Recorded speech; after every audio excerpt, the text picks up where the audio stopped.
Hello sir, नमस्कार। नमस्कार भाई, क्या हाल चाल है? ठीक है सर। आप उत्तर प्रदेश सरकार में अल्पसंख्यक कल्याण राज्य मंत्री हैं। मेरा पूरा बचपन जो है बलिया में बीता, आज जवानी भी बलिया बीत रही है, बुढ़ापा में बलिया बीतेगा। बागी बलिया वाले टैक्स से कुछ फायदा हुआ यहाँ पे लखनऊ में? इस्लाम के बारे में क्या सोचते हैं? इस्लाम एक बहुत ही खूबसूरत मजहब है हमारा। बलिया में या फिर कहीं और योगी जी की कोई सभा थी और वहाँ पे आप टेंट वगैरह लगवा रहे थे या खुद बांध रहे थे और योगी जी ने आपको देखा और बुला लिया कि आओ चलो मिनिस्टर बनो? क्या कर रही है सरकार अल्पसंख्यकों के लिए, खासकर मुस्लिम समुदाय के लिए, क्योंकि अल्पसंख्यकों में तो मेजॉरिटी में मुस्लिम समाज है। और यहाँ से बाटी चोखा, बलिया का बाटी चोखा खा के वो बैंड बिग बॉस में गया, सलमान खान और शाहरुख खान के गया। आपके मंत्री बनने के बाद बलिया को क्या मिला? नाम तो मिल गया कि दानिश जी बलिया से हैं और मंत्री बने हैं। एक मेडिकल कॉलेज होना चाहिए बलिया में, जिसका 1 डिस्ट्रिक्ट 1 मेडिकल कॉलेज के अंतर्गत माननीय मुख्यमंत्री जी ने अनाउंसमेंट भी किया। अनाउंस हुआ तो उसके बाद से अब तक बहुत ज़्यादा देरी हो गई, क्योंकि अभी तक काम देरी हो गई है, लेकिन टेक्निकल प्रॉब्लम कई सारी। देखिए, मेडिकल कॉलेज खुलने के लिए बहुत सारे जो है स्टेप से गुजरना पड़ता है। वो वाला वीडियो आपने देखा जो वायरल हुआ, जिसमें ठेले से एक हमने देखा उसको, अपने भाई को लेकर जा रहे थे। हमने देखा उसको। रिंकू सिंह से मिले थे आप? हाँ, रिंकू सिंह आए थे हमारे यहाँ। कैसा लगा उनसे मिलके? बहुत अच्छा लगा है। नौजवान हमारा साथी, बहुत डाउन टू अर्थ। दिल्ली के कुछ लोग योगी आदित्यनाथ को मुस्लिम विरोधी बताते हैं, लेकिन आप ही के मंत्रालय में राजभर जी को मंत्री बना दिया गया, आपको पूरी जिम्मेदारी दी जा सकती थी। तो आपने कहा कि वो तो सीट को लेकर था कि 80% सीट हमारी। निश्चित तौर पे 80% सीट हमारी है, 20% पे बंटवारा है। अभी योगी जी ने अभी हाल ही में बयान दिया, कटेंगे तो बटेंगे। अभी आने वाले दिनों में हम जो हमारे नौजवान बलिया के सिविल सर्विसेज में जाना चाहते हैं, उनके लिए एक एग्ज़ाम भी कंडक्ट कराने जा रहे हैं बलिया में, जिसमें जो हमारे जो साथी जिनके अंदर पोटेंशियल होगा, कैलिबर होगा, अगर वो इस एग्ज़ाम को पास करेंगे तो उनकी सारी जो फीस है वो निःशुल्क कर दी जाएगी। हो गया? तो सर शुरू करें? एकदम शुरू कीजिए। कैसे पता चला इंटरव्यू के बारे में? इंटरव्यू के बारे में हमारे साथियों ने, हमारे सहयोगी ने बताया और मुझे बहुत खुशी है कि आज आपके साथ इंटरव्यू हम कर रहे हैं। निश्चित तौर पे हम लोग बहुत सारी बातों को आज करेंगे और किस तरीके से हम समाज को आगे ले जाएं, इन विचारों पे चर्चा करेंगे। क्या बताया गया, क्या सवाल होंगे आज के इंटरव्यू में? सवाल तो मुझे बताया गया, लेकिन मैंने सवाल जो है मैंने पढ़ा नहीं, देखा नहीं, क्योंकि हम लोग हमेशा जो है सीधे, मतलब जो इसको कहते हैं ना कि नेचुरली सारी चीज़ें आनी चाहिए। हाँ। तो ना हमें सवाल पता है, ना सवालों के जवाब पता है। जो आप सवाल पूछेंगे यकीनन उन सवालों का ईमानदारी से जवाब देने की कोशिश की जाएगी। अभी आप अपने, मतलब ये आवास है आपका, अभी हम लोग जहाँ रिकॉर्ड कर रहे हैं ये आवास है आपका, और आप कुछ लोगों से भेंट कर रहे थे, तो कैसे, क्या रूटीन रहता है ऐसे? देखिए, ये आवास है हमारा, और आवास में मैंने एक ये जो आप देख सकते हैं कैंप कार्यालय बनाया है, क्योंकि हमारा जो सरकारी ऑफिस है वो विधानसभा सचिवालय में है, तो वहाँ बहुत फ्रीक्वेंट मूवमेंट नहीं हो पाता, बहुत लोगों को जाने में दिक्कतें वहाँ होती हैं, क्योंकि वहाँ पास बनाना और तमाम चीज़ें होती हैं। तो इसलिए मैं लोगों की सहूलियत के लिए हमने एक कैंप कार्यालय बनाया, जहाँ लोग सीधे बिना कोई पर्ची के, बिना कोई अपॉइंटमेंट के सीधे आ सकते हैं, यहाँ मिल सकते हैं। और मेनली हफ्ते में हम 3 दिन मिलते हैं लखनऊ में, चूँकि गृह जनपद बलिया भी जाना होता है, क्षेत्र में और भी प्रदेश में जगहों पे भी डिपार्टमेंट के काम से और संगठन के काम से जाना होता है। लेकिन लखनऊ बेसिकली 3 दिन हम रहते हैं, मंडे ट्यूसडे वेडनेसडे 10 बजे से 1 बजे तक हम यहाँ पे हम मिलते हैं। और जितने भी हमारे सम्मानित लोग प्रदेश के अलग अलग जगहों से आते हैं, हमारे जनपद से आते हैं, उन सब से मुलाकात होती है, और जो भी उनकी परेशानियाँ, जो भी समस्याएँ होती हैं, उन परेशानियों को, उन समस्याओं को दूर करने के लिए हम ईमानदारी से प्रयास करते हैं। तो सर ये इंटरव्यू जो है वो थोड़ा अलग होने वाला है, और जैसे ये कैमरे लगे हुए हैं, कैमरे तो हैं, लेकिन ये कैमरे नहीं है, ये वो लोग हैं जो आपको देख रहे हैं, और हम दोनों की जो बातचीत है वो जो दर्शक हैं उसका मूल्यांकन करेंगे और बताएंगे कि क्या है, क्या सही था, क्या गलत था। तो मतलब आपने अपने आवास में ही कार्यालय बना दिया है जी। और क्या रूटीन रहता है आपका अपने आवास से? देखिए, रूटीन की अगर बात की जाए तो सुबह उठते हैं हम 6 बजे उठे, 6:30 बजे उठे, क्योंकि रात में हम लोग 12-1 बजे तक सोते हैं, लेट नाइट हो ही जाता है अक्सर। उसके पीछे का भी कारण बताऊंगा मैं। तो 6-6:30 बजे उठा आदमी, फिर थोड़ा वॉक पे गया या कुछ स्पोर्ट्स में 1 घंटे एक्टिविटी अच्छा में रहा। क्या खेलते हैं आप? हम लोग कुछ भी खेल लेते हैं जो सामने दिख जाता है। क्रिकेट खेल लेते हैं, बैडमिंटन खेल लेते हैं, रनिंग कर लेते हैं, हाँ। कुछ भी कर लेते हैं। कोई स्पेसिफिक ऐसा कुछ नहीं है, लेकिन अक्सर हम लोग क्रिकेट खेलते हैं। अपने क्रिकेट के लिए बहुत चीज़ें ऑर्गेनाइज करनी पड़ती हैं, तो रनिंग हो गया, बैडमिंटन हो गया, कोई भी एक हम गेम हम लोग खेल लेते हैं अक्सर। उसके बाद जो है डेली रूटीन से फारिग होके हम लोग 8 बजे जो है वो बैठ जाते हैं यहाँ पे, और 8 बजे से अपने कैंप कार्यालय? हाँ, कैंप कार्यालय पे, और 8 बजे से 1 बजे तक बेसिकली हम लोग बैठते हैं। ऑफिस में क्या वर्क रहता है?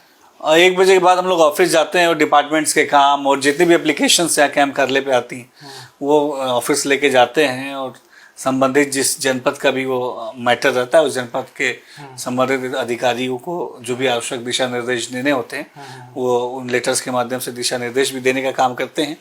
और उसके बाद शाम को अगर लखनऊ है तो बहुत सारे कार्यक्रम रहते हैं। अदरवाइज अगर हम लोग क्षेत्र में हैं, जैसे अगर जनपद बलिया में अपने हैं तो क्षेत्र में अलग अलग जगहों पे अलग अलग गाँव में कार्यक्रम है। प्रदेश के और भी कहीं किसी जिले में है, क्योंकि 7 दिन में हम लोग अब मैक्सिमम सारे दिनों में कोई ना कोई कार्यक्रम और कोई किसी न किसी कई सारे जिलों में अभी मैं कई जिलों से मैं अभी कल ही लौटा हूँ, और 2 दिन यहाँ पे हम लोग हैं लखनऊ, फिर हम लोग निकल जाएंगे।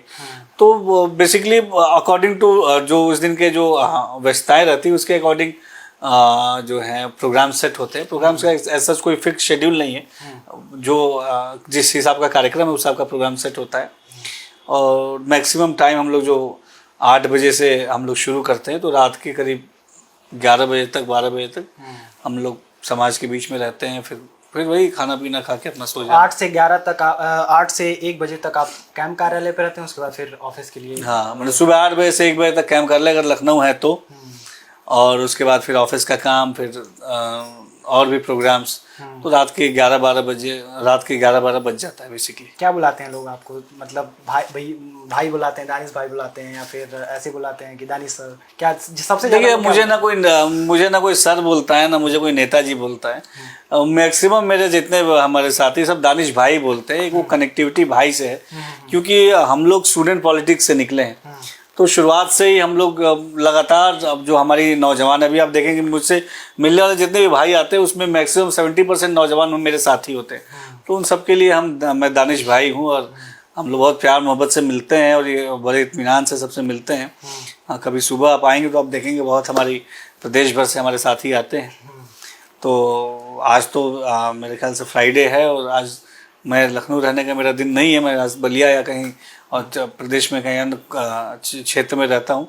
तो आज तो मिलने वाले जो थे कुछ साथी यूनिवर्सिटी के थे, तो दानिश भाई बेसिकली कहा जाता है मुझे।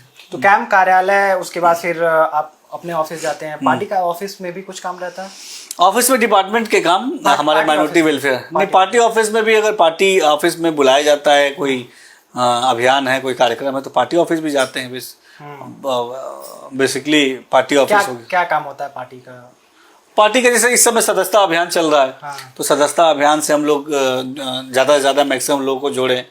अब एक विधायक होने के नाते, मिनिस्टर होने के साथ साथ हम एक विधायक भी हैं, तो विधायक होने के नाते 10,000 की सदस्यता हम सबको करानी है, तो ये पार्टी का काम है। इसके अलावा जो है सेवा पखवाड़ा, माननीय प्रधानमंत्री मोदी जी का के जन्मदिन से लेकर 2 अक्टूबर तक जो सेवा पखवाड़ा है उसमें अलग अलग जगह कार्यक्रम लगे हैं पार्टी के माध्यम से। उपचुनाव होते हैं, अभी जैसे 10 सीटों पर उपचुनाव है तो कई जगह जाना होता है।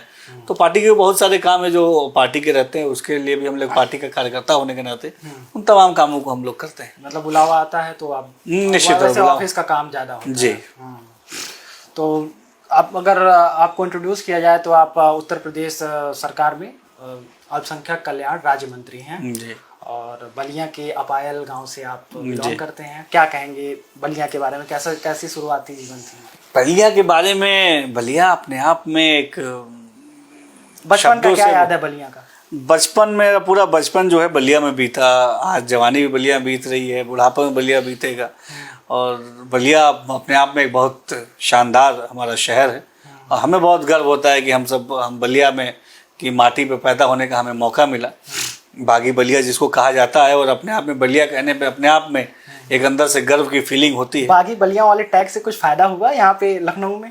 देखिए बलिया, बागी बलिया का बाशिंदा होने के नाते एक फ़ायदा तो है कि आप जो है बलिया अपने आप में देश में नहीं पूरी दुनिया में बहुत चर्चित शहर है, और बलिया का होना अपने आप में गर्व की बात है। तो निश्चित तौर पे बलिया में हम लोग पैदा हुए, बलिया में पले बड़े, वहाँ के मिट्टी में हम खेले, वहाँ हमारी पढ़ाई हुई शुरुआती।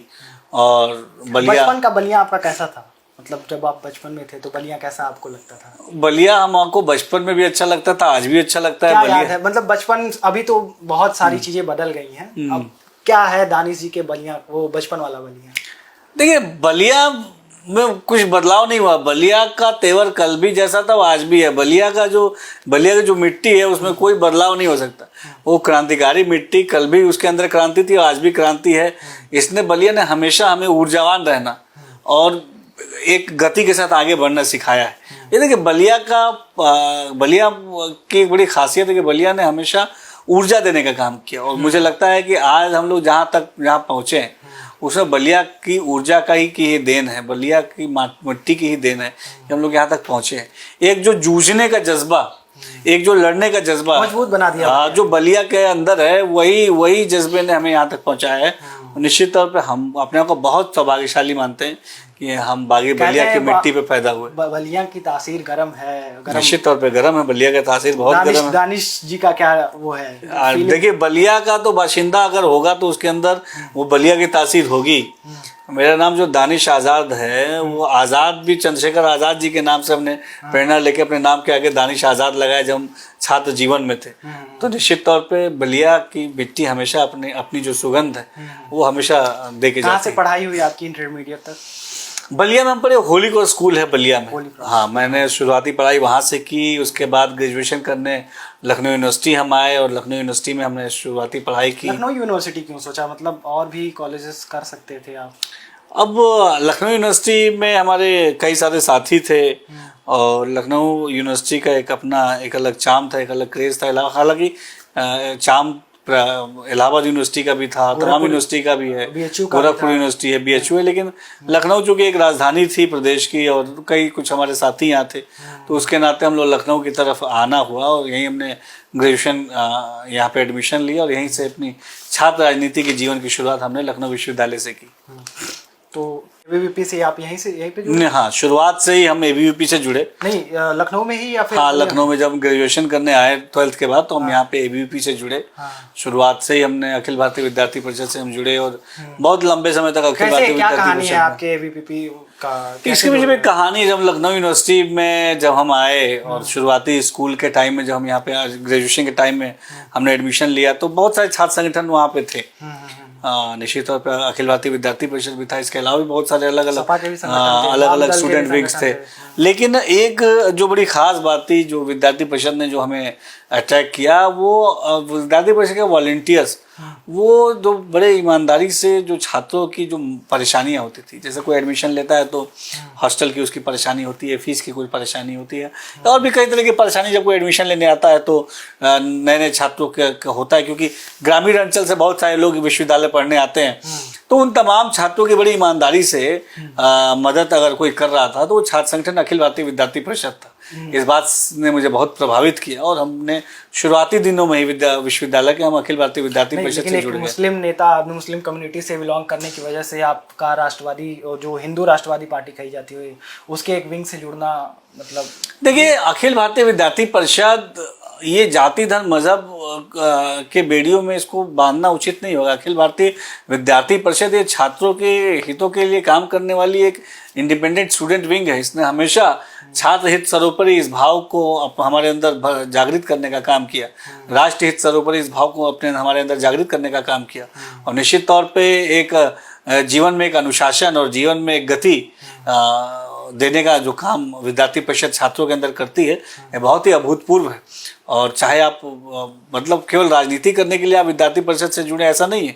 विद्यार्थी परिषद राजनीति के अलावा जो है सामाजिक काम के अलावा रचनात्मक काम और भी बहुत सारी एक्टिविटीज़ हैं। समाज के प्रति आपकी क्या जिम्मेदारी है, समाज के प्रति आपके क्या दायित्व है, समाज को किस तरीके से आप आगे बढ़ा सकते हैं, छात्र जो है किस तरीके से अपने पोटेंशियल का इस्तेमाल कर सकता है समाज के हित के लिए, इन तमाम चीज़ों के बारे में विद्यार्थी परिषद बहुत ईमानदारी से हमें आपका क्या सिखाता काम है। था, मतलब जब आप जुड़े तो क्या काम करते थे आप? हम लोग स्टूडेंट के हित के लिए जो काम होते थे उन तमाम मुद्दों पे हम काम करते थे।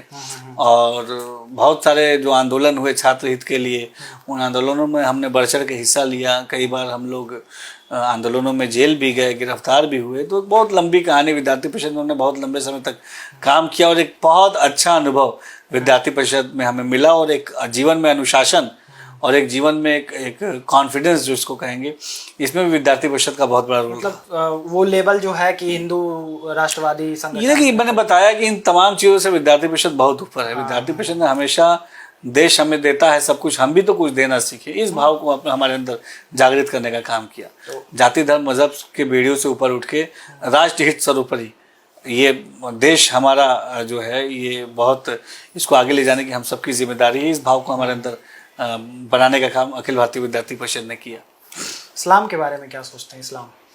इस्लाम एक बहुत ही खूबसूरत मजहब है हमारा, और हमेशा इस्लाम ने बहुत तरीके से समाज की सेवा के लिए हम सब तत्परता से काम करें, यही इस्लाम का मूल मकसद है।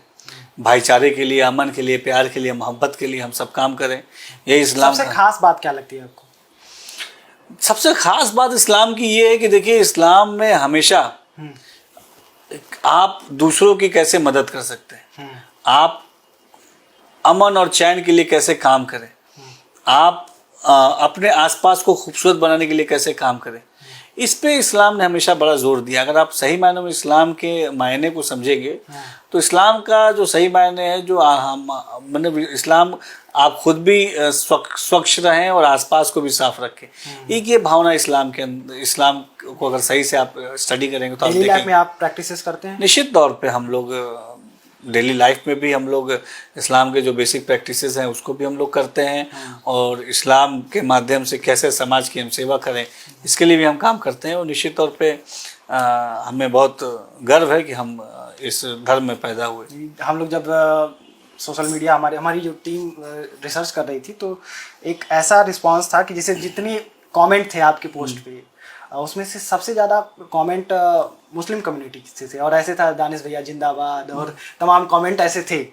हालांकि आप भाजपा से जुड़े हुए, और कहा ऐसा लेवल लगता है कि हिंदू राष्ट्रवादी पार्टी है तो कोई मिनिस्टर है सरकार में तो उनका हिंदुओं का कमेंट होगा, लेकिन सबसे ज़्यादा जो रिस्पॉन्स था मुस्लिम कम्युनिटी। फेमस तो आप हैं, मानते हैं? अब ये सब आप मतलब की मोहब्बत, अपनी कम्युनिटी में जलवा तो आपका है। अब इसको प्यार कहेंगे, मोहब्बत कहेंगे। हमारे जितने भी मेरे नौजवान, मेरे भाई हैं खासतौर पे, मैं उनको बहुत शुक्रिया अदा करता हूँ कि ये उनकी ताकत है, उनकी हिम्मत है कि हम बड़ी ईमानदारी से समाज की सेवा। देखिए, राजनीति हम लोग दूसरे मकसद से आए। राजनीति में हमारा मकसद किसी कुर्सी पे बैठना नहीं, किसी पद को पाना नहीं। राजनीति में हमारा मकसद केवल और केवल समाज की सेवा करना है। मैं मिनिस्टर बने मुझे 2 साल से ऊपर हो गए, और मेरे जितने भी एक्टिविटीज़ आप देखेंगे, हमेशा हम राजनीति के माध्यम से समाज में सकारात्मक बदलाव क्या ला सकते हैं, इस सोच के साथ काम किया है। निश्चित तौर पे हमारा उत्तर प्रदेश एक बहुत बड़ा प्रदेश है, और बहुत सारी चीज़ें अभी करने को, अभी हमने तो अभी शुरुआत की है, लेकिन हम बहुत ईमानदारी से हम राजनीति करते हैं। और राजनीति के माध्यम से समाज में सकारात्मक बदलाव लाना है, समाज में ऊर्जा लाना है, समाज में सकारात्मक सुधार लाना है, नौजवानों के हौसलों को उड़ान देना है, उनको सशक्त करना है, शिक्षित करना है, अपने समाज को एक आदर्श समाज बनाना है, एक विकसित समाज बनाना है। राजनीति के लिए ये हमारा एजेंडा है, और निश्चित तौर पे अगर हमारे भाइयों की प्यार मोहब्बत ऐसी मिलती रही तो हम इसी एजेंडे पे ईमानदारी से आगे बढ़ेंगे। सोशल मीडिया पे तो आपको खूब प्यार मिलता है, वो तो दिखता है। 17 में जब आपकी सरकार बनी तो उसके बाद आपको कई जिम्मेदारियां दी गई, कई संगठनों में आपको सदस्य बनाया गया, उसके बाद उर्दू भाषा समिति में भी आप रहे। एक बात जो चलती है कि आप बलिया में या फिर कहीं और योगी जी की कोई सभा थी और वहाँ पे आप टेंट वगैरह लगवा रहे थे या खुद बांध रहे थे, और योगी जी ने आपको देखा और बुला लिया कि आओ चलो मिनिस्टर बनो। नहीं, ये तो अलग बात है। हम लोग जब लोग विद्यार्थी परिषद में थे, अखिल भारतीय विद्यार्थी परिषद के समय की बात है, 2017 में सरकार जब बनी उत्तर प्रदेश में भारतीय जनता पार्टी की, हमारे मुख्यमंत्री योगी आदित्यनाथ जी बने, तो हम लोग मैंने बताया ना, जो हम काम करते हैं बड़े दिल से करते हैं। तो माननीय मुख्यमंत्री जी का एक कार्यक्रम था, विद्यार्थी परिषद के कार्यक्रम में उन्हें आना था, और हम लोग जो है टेंट वगैरह लग रहा था, तो हम लोग भी पहला इंटरेक्शन वहीं पे हुआ था माननीय मुख्यमंत्री से, हम माननीय मुख्यमंत्री जी से पहली मुलाकात वहीं हुई मुख्यमंत्री बनने के बाद। उससे पहले तो हम लोग कई बार मिले थे। मुख्यमंत्री बनने के बाद तुरंत बाद ही वो कार्यक्रम था, उसके बाद हम लोग की मुलाकात हुई और हम लोग सभी लोग के साथ टेंट वगैरह बांधते थे, कुर्सी लगाते थे, क्योंकि विद्यार्थी परिषद मैंने बताया एक छात्र संगठन है और सभी कामों में खुद इन्वॉल्व होकर उन कामों को ये जो कहा जाता है ये सही है। हम लोग निश्चित तौर पे हम लोग एक कार्यकर्ता की तरह व्यवस्थित चीज़ें हों, इन चीज़ों को देखने के लिए हम लोग खुद ग्राउंड लेवल पर काम करते थे और ईमानदारी से काम करना ये हमारी फितरत है और ऊपर वाले का करम रहा तो इस फितरत को हम हमेशा जिंदा रखेंगे। इससे पहले मोहसिन जी मंत्री थे इसके पिछले टर्म में और इसके बाद फिर आपको बनाया गया इस वाले टर्म में जी। तो क्यों ऐसा क्यों लगता है, आपको क्या लगता है कि भाजपा ने क्यों आपको जिम्मेदारी दी है? देखिए, पार्टी का भारतीय जनता पार्टी जो है ये कार्यकर्ताओं की पार्टी है और भारतीय जनता पार्टी हमेशा ये किसी का कोई भी नहीं, पिछले टर्म में कई सारे ऐसे मंत्री हैं जिनको दोबारा से मंत्रालय मिला है, आपको अब ये तो पार्टी को ये तो ये सारा निर्णय पार्टी का है। हाँ। और भारतीय जनता पार्टी ने हमेशा हर कार्यकर्ता की हमेशा सम्मान किया है, हर कार्यकर्ता को आगे बढ़ाने का काम किया है। जिसका जो बातें चलती हैं कि आपको मंत्री क्यों बनाया गया वो सभी को पता है, आप क्या सोचते हैं वो बताइए कि भाजपा ने आपको क्यों जिम्मेदारी दी? देखिए, भारतीय जनता पार्टी ने अगर मुझे मंत्री बनाया, इस कुर्सी पे बैठाया तो पार्टी का सरकार का एक्सपेक्टेशन ये है कि मैं समाज के भलाई के लिए, अल्पसंख्यक समाज के भलाई के लिए, नौजवानों की भलाई के लिए ईमानदारी से काम करूं, सरकार की योजनाओं से उनको कनेक्ट करूं, अपने भारतीय जनता पार्टी के प्रति और विश्वास को मजबूत करूं और निश्चित तौर पे इस तमाम एजेंडे पे, इस तमाम विचार पे हम बड़ी ईमानदारी से काम करते हैं। क्या बदल गया मंत्री बनने के बाद? मंत्री बनने के बाद कुछ नहीं बदला है। कल भी मैं जो दानिश आज़ाद था अंसारी, आज भी वही दानिश आज़ाद अंसारी हूँ। जिम्मेदारी एक कंधे पे आई है, ईमानदारी से उस जिम्मेदारी को पूरा करेंगे। ये जिम्मेदारी है अपने समाज को आगे ले जाने की, अपने समाज को एक आदर्श समाज बनाने की, समाज का जो अधिकार है, जो हक है, उस समाज को हक अधिकार दिलाने की और ईमानदारी से इन तमाम चीज़ों पर हम पहले जैसे पहले आप काम करते थे समुदाय के लिए, उससे बेहतर अब कर पा रहे होंगे? निश्चित तौर पे मिनिस्टर बनने के बाद आपके पास बहुत सारी आपके पास जो है चीज़ें आती हैं, बहुत सारी आपके पास ताकत आती है। उस ताकत का आप सदुपयोग अगर करके समाज के लिए काम करेंगे तो निश्चित तौर पे समाज में एक सकारात्मक बदलाव आएगा। बीइंग अ मिनिस्टर आपको बहुत सारे जो अथॉरिटीज़ मिलते हैं, आपको जो उन अथॉरिटीज़ का हम सकारात्मक इस्तेमाल करते हैं, अपने समाज के लिए पॉलिसीज़ बनाते हैं, समाज की जो दिक्कतें उन दिक्कतों को दूर करने का काम करते हैं। जो समाज में हमारा दलित समाज है, वंचित समाज है, पासमानदा मुस्लिम समाज है, पिछड़ा समाज है, इसको आगे उत्थान, जी मैं भी पासमानदा मुस्लिम समाज से आता हूँ। इस समाज तमाम समाज को उत्थान के लिए, उनको शिक्षा से कनेक्ट करने के लिए, उनको रोजगार से कनेक्ट करने के लिए, उनको स्पोर्ट्स से कनेक्ट करने के लिए, उनको बेहतर भविष्य कनेक्ट करने के लिए ये जिम्मेदारी हमारे कंधों पे है और हम ईमानदारी से उसके लिए काम कर रहे हैं। क्या कर रही है सरकार अल्पसंख्यकों के लिए, खासकर मुस्लिम समुदाय के लिए, क्योंकि अल्पसंख्यकों में तो मेजॉरिटी में मुस्लिम समाज ही है? देखिए, मुझे जो लगता है कि अल्पसंख्यक समाज के विकास के लिए जो सरकार हमारी मोदी और योगी सरकार जो काम कर रही है, ऐसा पहले कभी नहीं हुआ। क्योंकि देखिए, इसके पीछे का लॉजिक क्या है, इसके पीछे की बात क्या है। मैं एक मिनिस्टर हूँ अपने सरकार में, इस नाते नहीं। आज 2014 के बाद जब केंद्र में मोदी सरकार आई, 2017 के बाद जब प्रदेश में योगी सरकार आई, तो अल्पसंख्यक समाज के ओवरऑल डेवलपमेंट के लिए ठोस काम किए गए। देखिए, सबसे ज़रूरी किसी कम्युनिटी को अगर आगे ले जाना है तो सबसे ज़रूरी है उस कम्युनिटी के शिक्षा के लिए काम, क्योंकि बिना शिक्षित किए किसी भी समाज को आप आगे नहीं ले जा सकते। तो माइनॉरिटीज़ के एजुकेशन के बेहतरी के लिए बीते 10 सालों में केंद्र सरकार ने और 7 सालों में प्रदेश सरकार ने जितना काम किया, ऐसा पहले कभी नहीं हुआ। आज हम माइनॉरिटी शिक्षा को हमने, क्या काम हो रहा है यही सवाल। अब जैसे मैं बताया, मदरसा शिक्षा, माइनॉरिटीज़ में बहुत बड़ा वर्ग है जो मदरसा शिक्षा से सीधे लाभ लेता है। उत्तर प्रदेश में 16,513 मदरसे हैं जिसमें लगभग 15 लाख बच्चे पढ़ते हैं।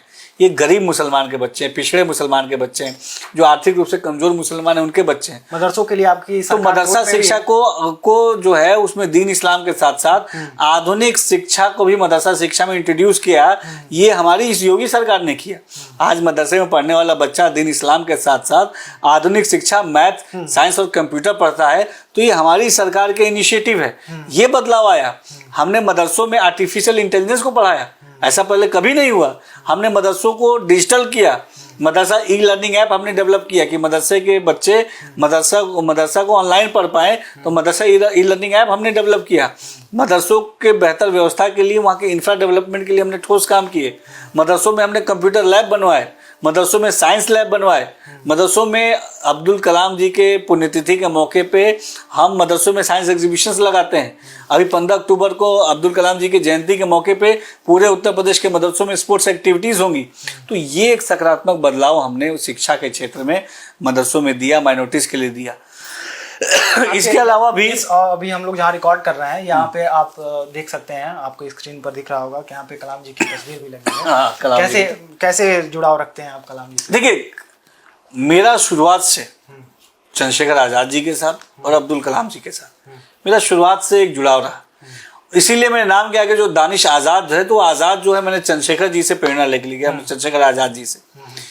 और कलाम साहब अगर सही मायनों में नौजवानों के अगर कोई रोल मॉडल होने चाहिए तो कलाम साहब होने चाहिए, क्योंकि एक छोटी जगह से निकल के जहाँ पे बहुत सारी संसाधनों की बहुत सारी कमी थी, बेसिक फैसिलिटीज़ की बहुत सारी कमी थी, उन कमियों से जूझते हुए कलाम साहब देश के सबसे सर्वोच्च पद पे वो बैठे और देश को मिसाइल के तौर पे उन्होंने मजबूत किया, तो देश के सुरक्षा की दृष्टि से मजबूत किया।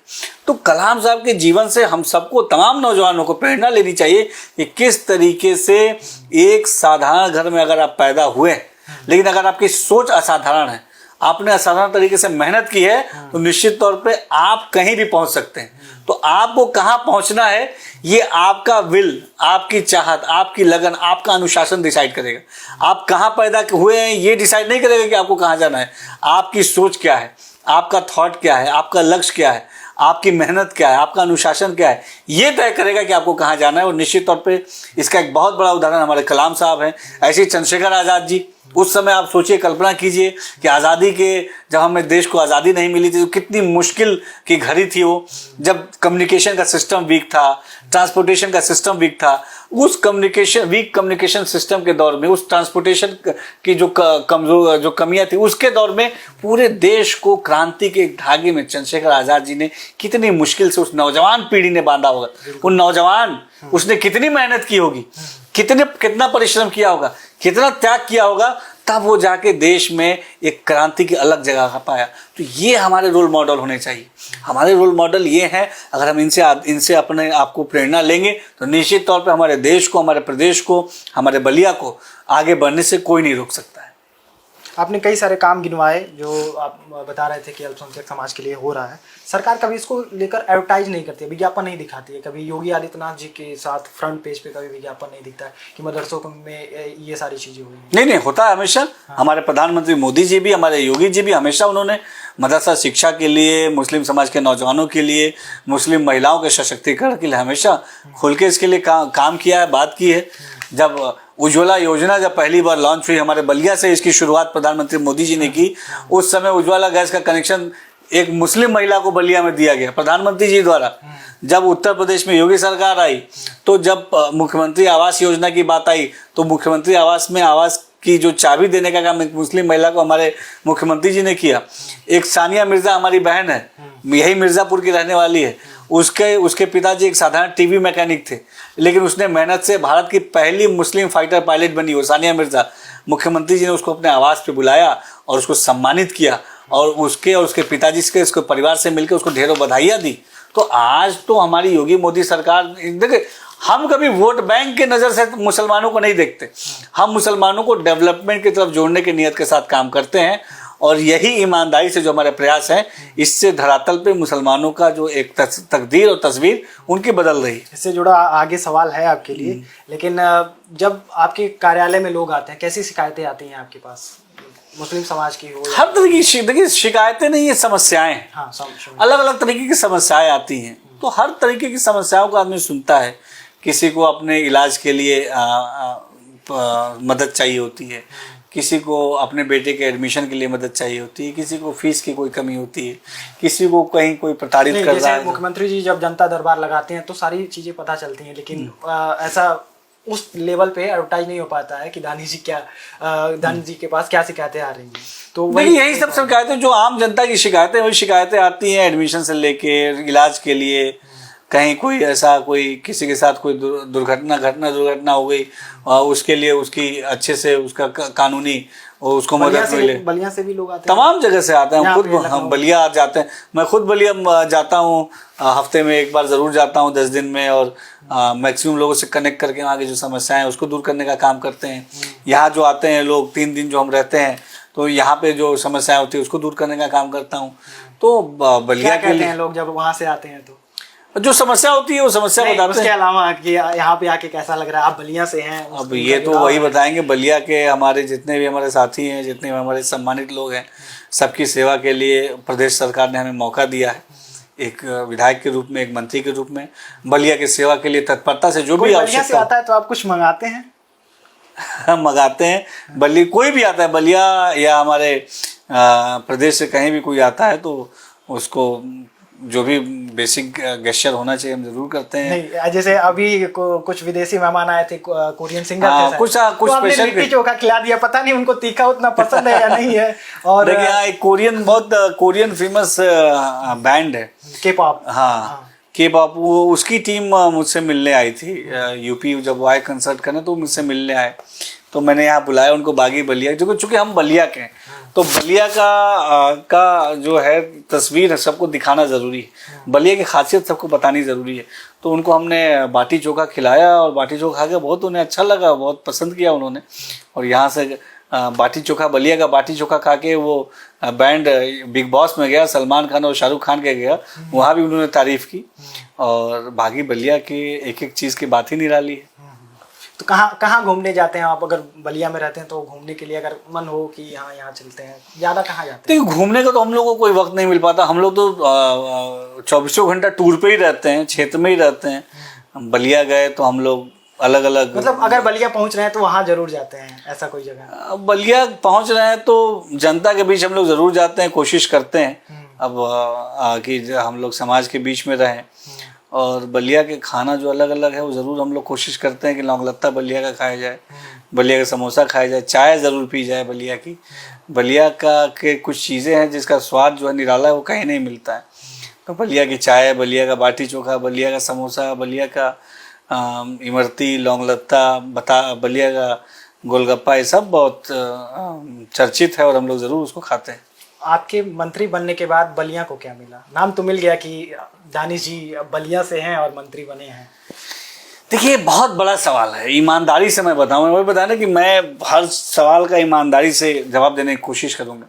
मंत्री बनने के बाद बलिया का होने के नाते बलिया की बहुत बड़ी जिम्मेदारी हमारे मतलब कंधों पे, क्योंकि जब हम लोग राजनीति में थे तो हम लोग अक्सर सोचते थे कि हम लोग जब कुछ बनेंगे तो बलिया के लिए कुछ ना कुछ करेंगे, बलिया के लिए जो ज़रूरतें उनको पूरा करेंगे। और मुझे लगता है कि मंत्री बने मुझे 2 साल हुए और बलिया के विकास के लिए हमने रोड मैप तैयार किया है।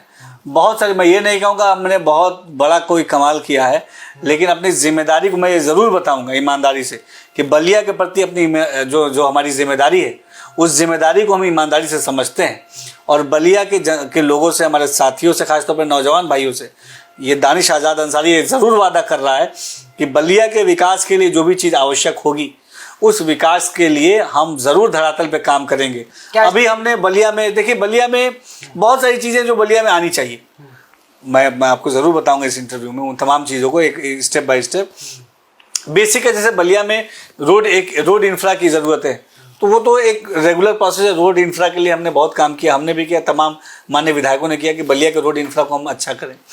सेकेंडली, बलिया में एक मेडिकल कॉलेज की बहुत हमेशा जो डिमांड आती है कि एक मेडिकल कॉलेज होना चाहिए बलिया में, जिसका 1 डिस्ट्रिक्ट 1 मेडिकल कॉलेज के अंतर्गत माननीय मुख्यमंत्री जी ने अनाउंसमेंट भी किया।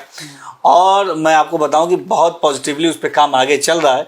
कुछ टेक्निकल जो प्रॉब्लम्स थी, बहुत ज़्यादा देरी हो गई, तो अब जब अनाउंस हुआ तो उसके बाद से अब तक बहुत ज़्यादा देरी हो गई, क्योंकि अभी तक काम देरी हो गई है, लेकिन टेक्निकल प्रॉब्लम्स कई सारी थी। मेडिकल कॉलेज खुलने के लिए बहुत सारे जो है स्टेप से गुजरना पड़ता है, तो उसमें लैंड एक्विजिशन में बहुत दिन तक दिक्कत आई। उसके बाद मान्यता के लिए, इंफ्रा के लिए, बजट के लिए बहुत लंबा प्रोसेस है, लेकिन हमने मैक्सिमम चीज़ों को सॉल्व कर लिया है।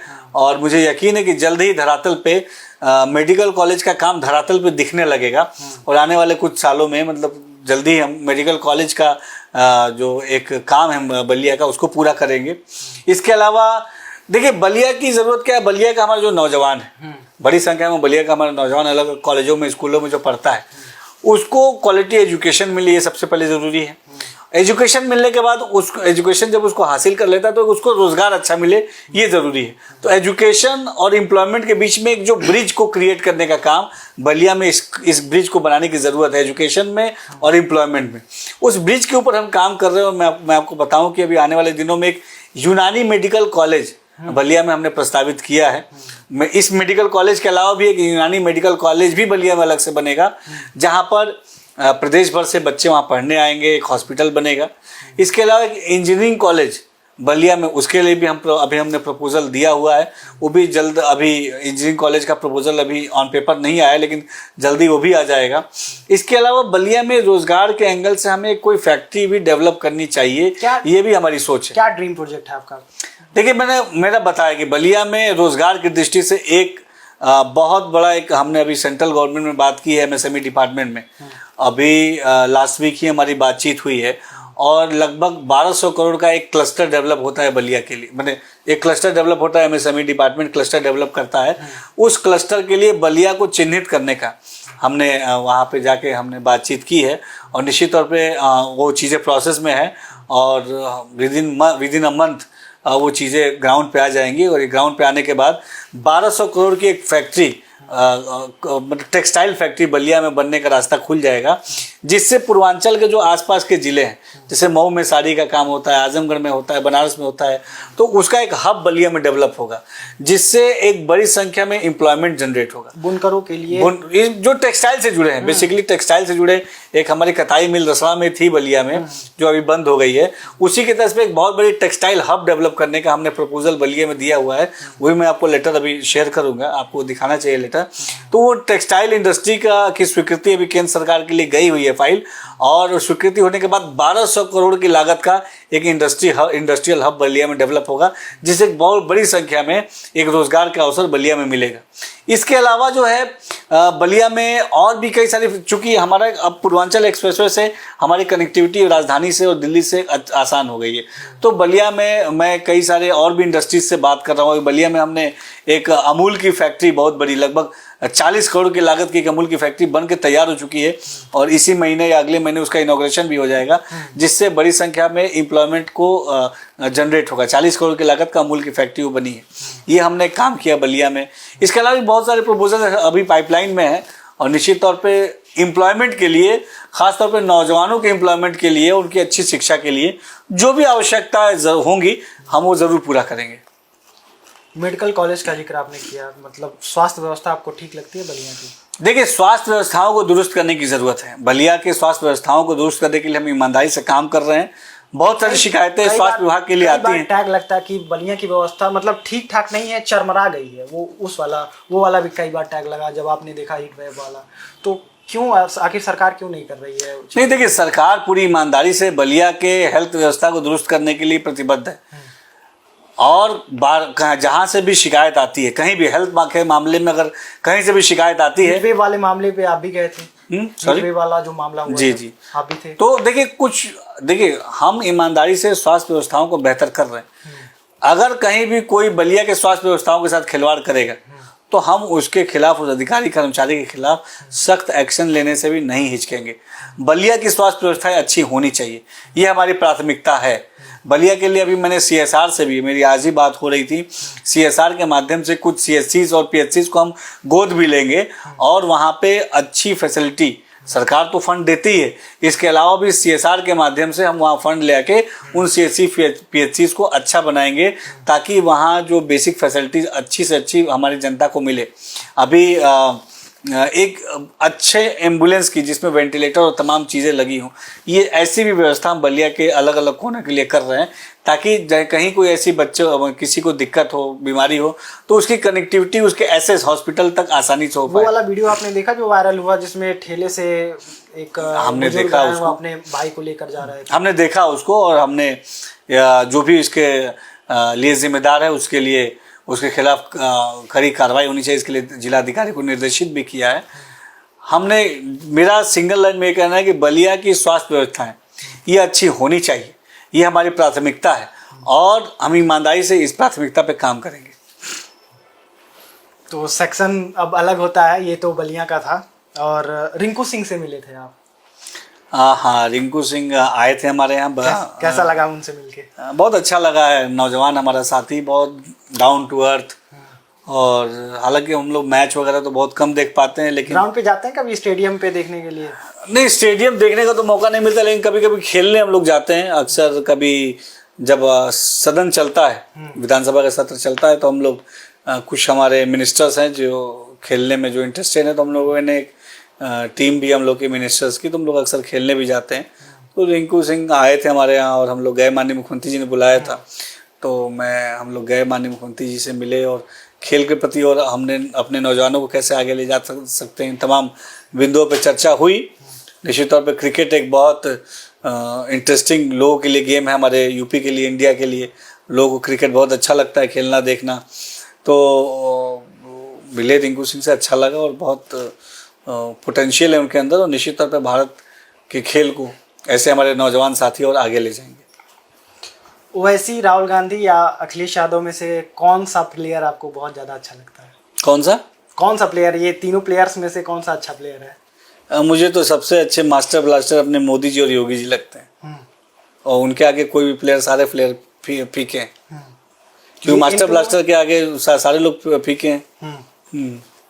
क्या सोचते हैं ओवैसी के बारे में? सोचना क्या है, हम लोग हमेशा कहते हैं कि हम मुस्लिम कम्युनिटी के लिए बहुत ज़्यादा सोचते हैं। ये उनकी पॉलिटिक्स है, उसके बारे में हम लोग क्या कहें। हम लोग को देखिए, हमारा लक्ष्य क्या है? हमारा लक्ष्य है कि राजनीति के माध्यम से समाज को विकास की तरफ आगे ले जाना। ईमानदारी से समाज ने हमें जिस कुर्सी पे बैठा है, आज मैं मंत्री अगर हूँ तो ये मैं अपनी वजह से नहीं हूँ, मैं समाज के लिए सेवा करने के लिए हूँ। तो ये जो सेवा का भाव है वो हमारे अंदर होना चाहिए। यही वो भी कहते हैं कि हम भी इसीलिए आए हैं। और नहीं, मेरा सवाल ये था कि ओवैसी जी के बारे में आप क्या सोचते हैं? मैंने बताया कि हम लोग अपने बारे में ये सोचते हैं कि हमें क्या, ओवैसी जी के बारे में क्या सोचते हैं? मैंने बताया वो हैदराबाद में। देखिए, समाजवादी लगते हैं आपको? समाजवादी पार्टी की अगर बात की जाए तो समाजवादी पार्टी ने हमेशा समाज को मतलब विकास से पीछे ढकेलने का काम किया। ये बड़े अफसोस की बात है, जब हम स्टूडेंट लाइफ में थे हम लोग, तब समाजवादी पार्टी का शासनकाल था और किस तरीके से यहाँ पे नौकरियों के नाम पे गरीब छात्रों के साथ की धन उगाही की जाती थी। ये मैंने देखा है कि किस तरीके से नौकरियों की बोली लगती थी इसी उत्तर प्रदेश में समाजवादी पार्टी के शासनकाल में। और आज ठीक उससे उलट कैपेबल लोग नौकरी में आगे जाएं, इस सोच के साथ हमारी योगी सरकार काम कर रही है। ये बदलाव है। कल तक जब हमारे यहाँ जब मैं स्टूडेंट लाइफ में था और समाजवादी पार्टी का शासनकाल था, उससे पहले बसपा का शासनकाल था, तो किस तरीके से यंग टैलेंट का गला घोटा जाता था। जो टैलेंटेड लोग थे, अगर उनके पास जुगाड़ नहीं है, उनके पास नौकरी लेने के लिए पैसे नहीं है, तो वो लोग पिछड़ जाते थे। हमने देखा है, उनके दर्द को महसूस किया है। टैलेंटेड लोगों को पिछड़ते देखा है, कैपेबल लोगों को पिछड़ते देखा है, जो एलिजिबल हैं उनको पिछड़ते देखा है। तो हमने देखा है कि किस तरीके से समाजवादी पार्टी ने नौजवानों के भविष्य के साथ खिलवाड़ किया। तो निश्चित तौर पे ये बड़े अफसोस की बात है कि समाजवादी पार्टी के शासनकाल में इस तरह की घटनाएं नौजवानों के साथ हुई। राहुल गांधी की छवि बहुत कह रहे हैं लोग कि बेहतर हुई है, आप क्या सोचते हैं? देखिए, मुझे लगता है कि कांग्रेस पार्टी के तमाम जो नेता हैं, इनका कोई विज़न, हमारे भारत को आगे ले जाने का कोई स्पेसिफिक विज़न नहीं है। खासतौर पर नौजवानों को कैसे हम कनेक्ट करेंगे मेन स्ट्रीम से, इसका कोई विज़न नहीं है। तो निश्चित तौर पे हमें नहीं लगता कि कांग्रेस हो, समाजवादी पार्टी हो या कोई भी अन्य दल के नेता बड़े पॉजिटिव अप्रोच के साथ वो लोग राजनीति पॉलिटिक्स करते हैं। उनका पॉलिटिक्स का एक बड़ा सीमित दायरा है और वो दायरा अपने व्यक्तिगत लाभ तक सीमित है। तो मुझे लगता है कि राजनीति बहुत ब्रॉडर वे में सोचने वाली बहुत बड़ा कैनवस है राजनीति का, और जिसमें समाज की सेवा सर्वोपरि, ये भाव बहुत ज़रूरी है। योगी जी कैसे लगते हैं? योगी जी हमारे उत्तर प्रदेश के नंबर 1 मुख्यमंत्री हैं और मुझे लगता है कि जितनी मेहनत माननीय मुख्यमंत्री जी करते हैं, ये बहुत ही मतलब हम नौजवानों को सीखना चाहिए। कि मैंने बहुत करीब से उनके साथ काम किया और देखा कि एक एक चीज़ पे जिस तरीके से उनकी कमांड है और एक एक चीज़ पे जिस तरीके से वो नज़र रखते हैं, बहुत मतलब अच्छी बात है, ये सीखना चाहिए किस तरीके से एक मुख्यमंत्री होने के नाते, इतना बड़ा प्रदेश का मुख्यमंत्री होने के बावजूद भी छोटी से छोटी जो माइन्यूट चीज़ें हैं उस पर डायरेक्ट मॉनिटरिंग करना, उसको डायरेक्ट देखना कि चीज़ें सही हो रही कि नहीं हो रही, ये एक बहुत अच्छा गुण है जिसमें हम सभी को इस गुण को सीखना चाहिए। और मुख्यमंत्री जी की लीडरशिप में, प्रधानमंत्री जी के मार्गदर्शन में अपने प्रदेश को आगे ले जा रहे हैं।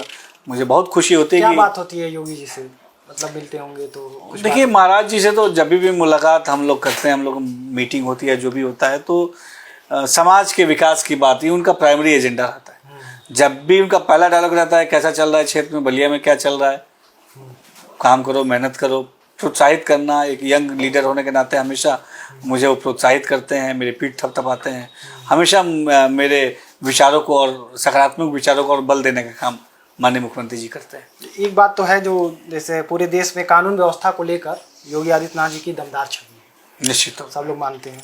लेकिन एक छवि ये भी है कि जैसे आपकी सरकार जो है, मुस्लिम जो त्यौहार होते हैं, जैसे बाराफात होता है, कुछ आप जान रहे होंगे बेहतर, मुझे नहीं जानकारी है, उसके लिए गाइडलाइन बना देती है। अभी हाल ही में गाइडलाइन आई है, लेकिन कावड़ियों पे फूल बरसता है।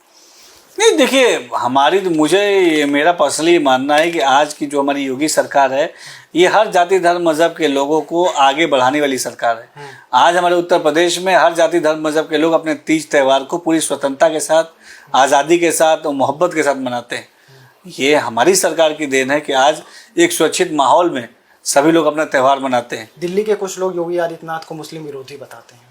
वो हमारा एजेंडा नहीं। हमारा एजेंडा ये है कि आम मुसलमान क्या सोचता है। कुछ खास राजनीतिक दल के लोग कुछ खास एजेंडे के साथ कुछ खास बातें करें तो इस पे नोटिस नहीं लेना चाहिए। आम गरीब मुसलमान, नॉर्मल कॉमन मैन ये क्या सोचता है, कॉमन मैन कॉमन मुसलमान क्या सोचता है, मैं आपको बताता हूँ। कॉमन मैन कॉमन मुसलमान ये सोचता है कि आज उसके बच्चों को अगर अच्छी शिक्षा मिल रही है तो ये हमारे मुख्यमंत्री योगी आदित्यनाथ जी की वजह से है। आम मुसलमान ये सोचता है कि अगर आज मुस्लिम बहुल क्षेत्रों में इंफ्रा डेवलपमेंट हो रहा है तो ये हमारी मोदी योगी सरकार की वजह से है।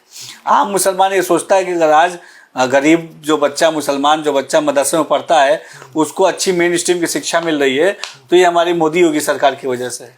आम मुसलमान ये सोचता है कि अगर आज उसको नौकरी में समान अवसर मिल रहे हैं बिना भेदभाव के और बिना भ्रष्टाचार के तो ये हमारी योगी सरकार का एजेंडा है। तो निश्चित तौर पे आम मुसलमानों के लिए हमारी योगी सरकार, सबका साथ सबका विकास, निश्चित तौर पर इस नारे में हम पूरी ईमानदारी से काम कर रहे हैं। लेकिन राशन के अलावा कहीं ऐसा दिखता नहीं कि अल्पसंख्यकों को मतलब आगे लाकर प्रमोट किया जा रहा है। क्यों नहीं हो रहा? आप ये बताइए, राशन के अलावा मैं अभी आपको, मेरे पास डेटा भी है कि अगर आयुष्मान कार्ड में आप देखिए 30% से ज़्यादा हिस्सेदारी मुसलमानों की है तो उससे 5 लाख का निःशुल्क इलाज साल में अगर गरीब मुसलमानों को मिल रहा है तो इसका लाभ मुसलमानों के जीवन में नहीं हो रहा है क्या? राशन के अलावा अगर प्रधानमंत्री आवास आप देखिए, प्रधानमंत्री आवास में आप देखिए कि 100 में 30% की हिस्सेदारी प्रधानमंत्री आवास में मुसलमानों की है। वो गरीब मुसलमान, एक आम मुसलमान या एक आम भारतीय, इसका सपना होता है कि अपना घर बनाना, पूरा जीवन खपा देता है अपने घर बनाने के लिए। उसके सपने को मोदी और योगी सरकार ने अपना सपना बनाया और उसको जो है आवास दिया। तो क्या ये मुसलमानों के लाभ की बात नहीं हुई क्या? इसके अलावा आप ये देखिए कि 2023 के सिविल सर्विसेज परीक्षा का रिजल्ट देखिए, 51 मुसलमान बच्चों ने यूपीएससी क्लियर किया है। कितने साल बाद ऐसा हुआ? आप पीछे घूम के देखिए। इसका क्रेडिट आप निश्चित तौर पर सरकार की सकारात्मक नीतियों से ही, देखिए इसका क्रेडिट जाना ही चाहिए सरकार को कि सरकार ने एक माहौल बनाया तो उस माहौल से आम मुसलमान बच्चों ने लाभ लिया और मेन स्ट्रीम में आए। 51 बच्चे यूपीएससी में क्लियर किया मुस्लिम बच्चों ने, ये छोटी बात नहीं है, एक बहुत बड़ी बात है। इस पे तारीफ होनी चाहिए हमारी मोदी योगी सरकार की। जब एक आम मुस्लिम परिवार की बच्ची सानिया मिर्जा जब फाइटर पायलट बनती है, उसको मुख्यमंत्री अपने आवास बुला के आधे घंटे उसके साथ बात करते हैं, उसको प्रोत्साहित करते हैं। ये वो चीज़ें जो मुसलमानों की ज़रूरत थी, लेकिन इस मुसलमानों की ज़रूरत को समझा हमारी योगी सरकार ने और उन ज़रूरतों को पूरा करने का काम किया। लेकिन आप ही के मंत्रालय में राजभर जी को मंत्री बना दिया गया, आपको पूरी जिम्मेदारी दी जा सकती थी। देखिए किसको क्या जिम्मेदारी देनी है किसको, आप तो ये भी कह सकते हैं कि इतने यंग उम्र में मंत्री बना दिया गया। आप बताइए, मैं मिनिस्टर बना तो इस बारे में हम लोग हमेशा चर्चा करते हैं कि हमारे बलिया से एक यंग मिनिस्टर हैं, तो ये भी तो बड़ी बड़ी उपलब्धि है कि इतने यंग एज पे अगर मुझे मिनिस्टर बनाया गया तो ये सरकार की एक सकारात्मक नीति है कि एक आम परिवार से आने वाले, आप खुद बलिया से हो, आप जानते हो कि मैं एक आम परिवार से आता हूँ ना, मेरे पिताजी कोई बड़े बिजनेसमैन हैं, ना मेरे पिताजी कोई पॉलिटिकल लीडर थे। मैं एक आम परिवार में जन्मा, बलिया के एक मट्टी में जन्मा। समाज की सेवा करने का मेरे अंदर जोश था, जुनून था, जज्बा था। उस जोश जुनून जज्बे को हमारी सरकार ने अपने हाथ में लिया और मुझे मिनिस्टर ने यंग एज में बनाया। जैसे राजभर जी के अलावा और किसी अल्पसंख्यक को बनाया जा सकता है? अल्पसंख्यक के विकास के लिए हम सब काम कर रहे हैं। माननीय राजभर जी के नेतृत्व में हम पूरी ईमानदारी से अपने अल्पसंख्यक समाज के सर्वांगीण विकास के लिए काम कर रहे हैं, पिछड़े समाज के विकास के लिए काम कर रहे हैं। माननीय मुख्यमंत्री, माननीय प्रधानमंत्री जी के लीडरशिप में, अरे हम लोग तो इतने, जैसे हम लोग का बड़े भाई छोटे भाई का रिश्ता है। और राजभर जी का बयान 22 वाले चुनाव में कुछ अलग था। अब क्या देखिए, उनका व्यक्तिगत मसला है। तो कहते होंगे अरे ये वाला बयान आपका मजेदार। देखिए, हम लोग चर्चा करते हैं विकास पे, चर्चा करते हैं सकारात्मक भाव से कैसे समाज को आगे ले जाना है। और निश्चित तौर पे मोदी और योगी जी के लीडरशिप में हम बहुत ईमानदारी से अपने समाज के हर तबके के विकास के लिए काम कर रहे हैं। आप कह रहे हैं कि प्रमोट कर रही है सरकार, भाजपा भी प्रमोट कर रही है मुसलमानों को, लेकिन टिकट नहीं देती है सरकार। देखिए, इसमें भी मैं कहूँगा कि इसको भी आपको समझना चाहिए कि टिकट देती है, ये कहना गलत है कि टिकट नहीं देती है। 2023 में जब निकाय चुनाव हुआ उत्तर प्रदेश में, तो उत्तर प्रदेश में नगर निगम और नगर पालिकाओं में चेयरमैन के 3 दर्जन टिकट मुस्लिम समाज के लोगों को भारतीय जनता पार्टी ने दिए। और लगभग 270 सभासद पार्षद के टिकट भारतीय जनता पार्टी ने मुसलमानों को दिए। हमारे बलिया में आधा दर्जन मुसलमानों को सभासद के टिकट मिले, जिसमें करीब 2 जीत के भी आए। इसी तरीके से आप देखिए, 2 लोकसभा चुनाव में भी एक हमारे मुस्लिम समाज के लोगों को लोकसभा का टिकट मिला। अभी हरियाणा का चुनाव हो रहा है, वहां भी दो लोगों को, जिस हिसाब से जनसंख्या उस हिसाब से टिकट नहीं है। देखिए, जनसंख्या और उसकी बात नहीं है। आपने या तमाम लोग ये कहते हैं कि भारतीय जनता पार्टी मुसलमानों को टिकट नहीं देती, लेकिन मैं बोलता हूँ कि भारतीय जनता पार्टी ने हमेशा मुसलमानों को राजनीतिक रूप से मजबूत करने का काम किया। हरियाणा का चुनाव हो रहा है, इस हरियाणा के चुनाव में 2 मुसलमानों को टिकट भारतीय जनता पार्टी ने दिया है। लोकसभा चुनाव में मुस्लिम समाज के लोगों को लोकसभा का टिकट मिला। उत्तर प्रदेश से विधान परिषद भेजने की बात आती है तो आज 2 मुसलमान विधान परिषद में भारतीय जनता पार्टी की तरफ से आते हैं। तो हमेशा तो ऐसा क्यों फैक्टर नहीं बनता, जैसे अगर 20% से ऊपर मुस्लिम समाज है तो उसमें ऐसा टिकट बंटवारे में भी उसको देखा जाए? देखिए, लीडरशिप, राजनीतिक उत्थान ये जरूरी है किसी भी समाज का, और केवल विधानसभा का टिकट देना कोई पैरामीटर नहीं है। आपको मंत्री बनाया गया है तो आप बेहतर काम कर रहे हैं। हम लोग को देख, जैसे आपने हम लोगों ने बताया कि कमेंट में अक्सर दानिश भैया जिंदाबाद वाले कमेंट जो है मुस्लिम कम्युनिटी के रहते हैं, तो आप अपनी कम्युनिटी को रिप्रेजेंट कर रहे हैं। लेकिन अगर और भी लोग रहेंगे तो और ज्यादा रिप्रेजेंटेशन होगा, ऐसा कहा जा सकता है। देखिए, निश्चित तौर पर आप ये समझिए कि राजनीतिक उत्थान के लिए जो भी चीज आवश्यक होगी मुस्लिम समाज के लिए, वो भारतीय जनता पार्टी जरूर करेगी। भारतीय जनता पार्टी ने मुस्लिम समाज के उत्थान के लिए उत्तर प्रदेश में विधान परिषद के 2 सदस्य भेजे, जिसमें एक मैं भी हूँ। भारतीय जनता पार्टी ने हरियाणा चुनाव में मुस्लिम समाज के लोगों को टिकट दिए 2। भारतीय जनता पार्टी ने लोकसभा चुनाव में भी टिकट दिए। भारतीय जनता पार्टी ने निकाय चुनाव में 270 टिकट दिए मुस्लिम समाज के लोगों को। तो हमने लगातार राजनीतिक उत्थान के लिए काम किया है। अलग अलग जो निगम, बोर्ड, आयोग हैं, उसमें मुस्लिम समाज के लोग लीडरशिप कर रहे हैं। मुस्लिम समाज के बीच में जाके सरकार की सकारात्मक नीतियों के बारे में बता रहे हैं। तो निश्चित तौर पे एक सकारात्मक भाव से भारतीय जनता पार्टी काम करती है। हाँ, भारतीय जनता पार्टी ने, हमारी मोदी योगी सरकार ने मुसलमानों को कभी वोट बैंक के चश्मे से नहीं देखा। मुसलमानों का ईमानदारी से, देखिए, वोट बैंक क्यों बोल रहे हैं? जब मुसलमानों की आपने बात की तो कुछ तथाकथित पार्टियां जो अपने आप को मुसलमानों को का हितैषी बताती हैं, उन्होंने हमेशा, समाजवादी पार्टी हो या कांग्रेस पार्टी हो, इन्होंने सबसे ज्यादा, भाजपा हितैषी है मुस्लिमों की? मुझे लगता है कि भाजपा ही हितैषी है मुस्लिमों की। भाजपा हितैषी नहीं, भाजपा ही हितैषी है मुसलमानों की, क्योंकि मुसलमानों की शिक्षा, सुरक्षा, स्वास्थ्य, रोजगार, उद्योग, हर कसौटी पे अगर ईमानदारी से किसी ने काम किया है तो भारतीय जनता पार्टी ने किया है, मोदी योगी सरकार ने किया है। चुनाव में आपके नेता क्या क्या बयान देते हैं? आप जब मंत्री बने तो बीबीसी से आपने बातचीत की और 80-20 वाले बयान पे आपसे सवाल किया गया, तो आपने कहा कि वो तो सीट को लेकर था कि 80% सीट हमारी। निश्चित तौर पे 80% सीट हमारी है, 20% पे बंटवारा है। तो अभी योगी जी ने अभी हाल ही में बयान दिया, कटेंगे तो बटेंगे। कौन कटेगा, कौन काटेगा? नहीं, देखिए, उन्होंने बोला कि हमें बटना नहीं है, समाज में एकजुटता से रहना है। कौन कटेगा और कौन काटेगा? महाराज जी ने बोला कि हमको बट के नहीं रहना है, एकजुट होकर रहना है। ये जो भारत हमारा देश है, ये उत्तर प्रदेश जो हमारा प्रदेश है, ये हिंदू मुस्लिम सिख ईसाई सारे मजहब को जोड़ के खूबसूरत बगीचा है। इस बगीचे में हर फूल की अपनी खूबसूरती है। नहीं सर, दो शब्दों का जवाब है सर कि कौन बांट रहा है, कौन बटेगा और कौन काटेगा, कौन है? देखिए, मेरा ये कहना है कि हम आज अपने समाज के सर्वांगीण विकास के लिए काम कर रहे हैं। और आज उत्तर प्रदेश में अगर सुरक्षित माहौल है, उत्तर प्रदेश में एक अपराध मुक्त माहौल है, उत्तर प्रदेश में एक भयमुक्त माहौल है, तो इसका लाभ क्या केवल किसी खास वर्ग को मिल रहा है, किसी खास जाति को मिल रहा है? अगर उत्तर प्रदेश में हम रोड बना रहे हैं, उत्तर प्रदेश में बेहतर कनेक्टिविटी ला रहे हैं, तो क्या कोई खास जाति खास धर्म के लोग उस पर चल रहे हैं? उस पर तो सभी धर्म के लोग चल रहे हैं, उससे तो सभी लोग लाभ ले रहे हैं। अगर उत्तर प्रदेश में हमने अपराधियों पर नकेल कसी है, तो उससे सुरक्षित माहौल उत्तर प्रदेश का हुआ है, जिसमें सभी जाति धर्म के मजहब के लोग रहते हैं। आज उत्तर प्रदेश में आप गाजियाबाद से लेकर बलिया तक अगर रात में भी आप निकलेंगे तो कहीं भी आपके साथ कोई गलत हरकत नहीं हो सकती है। तो ये माहौल अगर है तो इससे सबको लाभ मिल रहा है। और हमारी योगी सरकार ने प्रधानमंत्री मोदी जी के लीडरशिप में हमेशा सबका साथ सबका विकास के एजेंडे को सर्वोपरि रखा है। कश्मीर में चुनाव चल रहा है, उमर अब्दुल्ला जी को जानते होंगे आप। उन्होंने कहा कि यूपी में मुसलमानों के घर तोड़े जा रहे हैं, उनके कामों पर बुलडोजर चलाया जा रहा है, रोजाना ये काम हो रहा है। तब उनको उत्तर प्रदेश आए बहुत दिन हो गया ऐसा लगता है। उत्तर प्रदेश का मुसलमान, देश का मुसलमान पूरी तरीके से खुशहाल है। देश का प्रदेश, हमारे उत्तर प्रदेश का मुसलमान पूरी तरीके से विकास की तरफ आगे बढ़ रहा है। आज हमारे मुस्लिम समाज के उद्योग के लिए, कल कारखाने को बढ़ावा देने के लिए, रोजगार के लिए हमने ईमानदारी से काम किया है। और यकीनन अब जाति धर्म मजहब की राजनीति से कुछ लोगों को ऊपर आना चाहिए। हमने बड़ी ईमानदारी से अपने देश को सहेजने के लिए काम किया है, देश के विकास के लिए काम किया है, देश की उन्नति और समृद्धि के लिए काम किया है। और इसमें सबको अपनी सहभागिता देनी चाहिए। कुछ निजी राजनीतिक स्वार्थ के लिए और कुछ वक्ती लाभ के लिए हमें समाज में कोई भ्रम की स्थिति पैदा नहीं करनी चाहिए। ये समाज के अंदर जो आज एकता है, विकास का भाव है, ये बड़ी मुश्किल से पैदा हुआ है और ये यही भाव भारत को आगे ले जाएगा।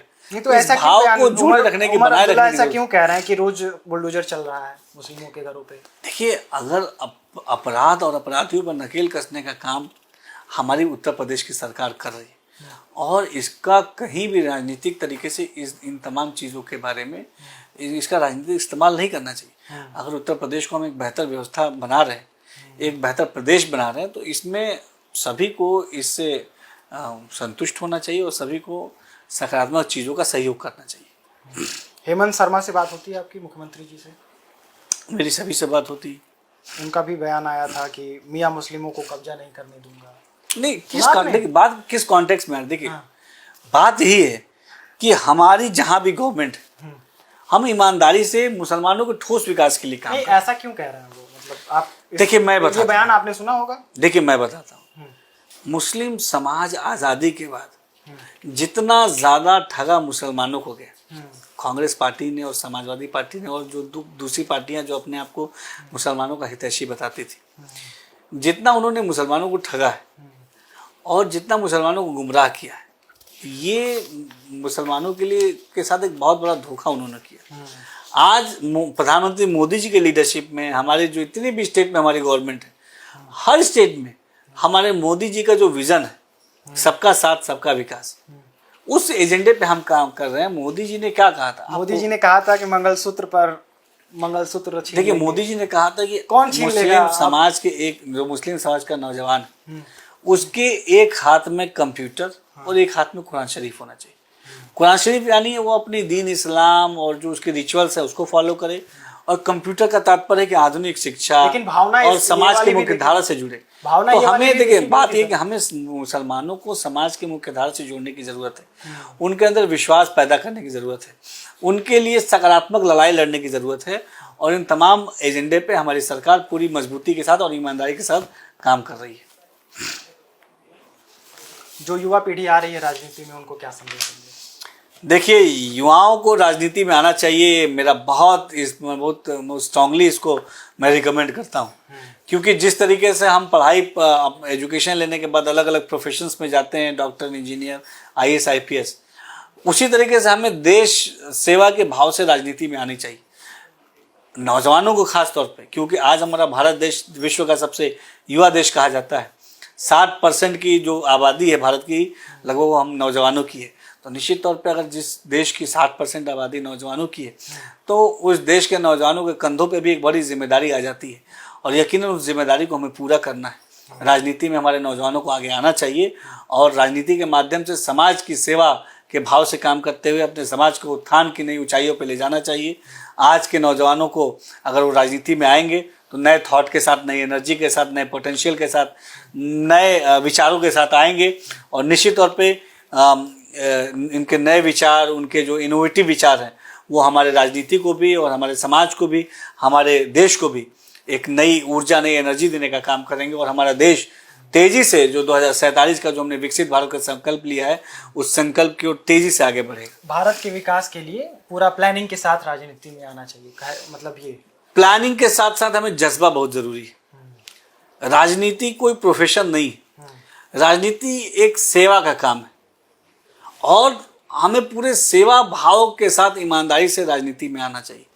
राजनीति ये एक बहुत बड़ा कैनवस, मैंने एक बहुत मैंने ब्रॉडर वे में हमें राजनीति को सोचना चाहिए कि राजनीति में आने के बाद, राजनीति समाज सेवा में आने के बाद आपके ऊपर बड़ी जिम्मेदारी आती है, और इन जिम्मेदारियों के लिए अपने आप को तैयार कीजिए। समाज के प्रति आपकी जो अपेक्षाएं होती हैं, उन अपेक्षाओं पे खड़े उतरने के लिए बहुत मेहनत करनी पड़ती है, उस मेहनत से पीछे नहीं हटना चाहिए। समाज में के प्रति आपकी जो जिम्मेदारी है, उन जिम्मेदारियों को समझते हुए पूरी मेहनत ईमानदारी से काम करना चाहिए।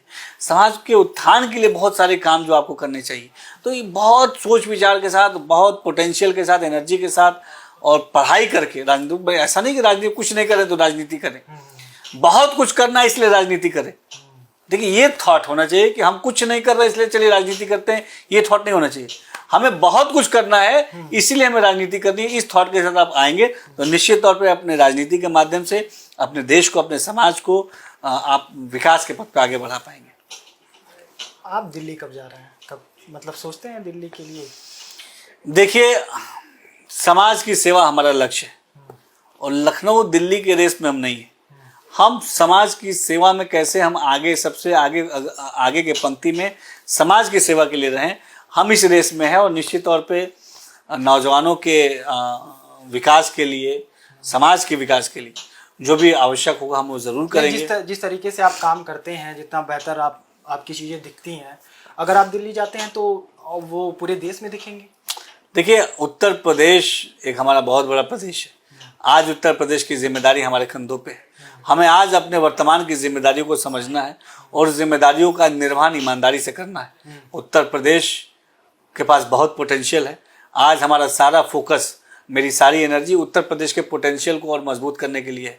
उत्तर प्रदेश में 75 डिस्ट्रिक्ट हैं, हर डिस्ट्रिक्ट की एक अलग खूबसूरती है, हर डिस्ट्रिक्ट का एक अलग एनर्जी है, हर डिस्ट्रिक्ट का एक अलग कैलिबर है।